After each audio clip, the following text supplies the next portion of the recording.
You ask Tiger to solve. This deals with linear equations with one unknown. The final result is x equals 4. Let's solve it step by step.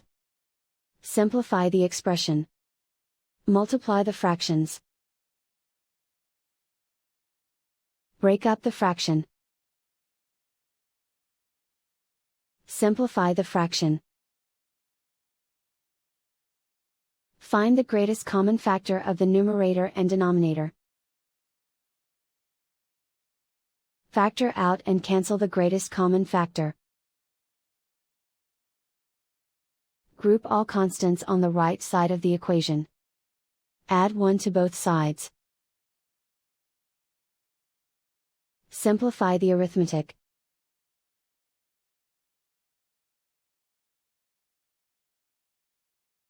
Isolate the x. Divide both sides by 2. Simplify the fraction. Find the greatest common factor of the numerator and denominator.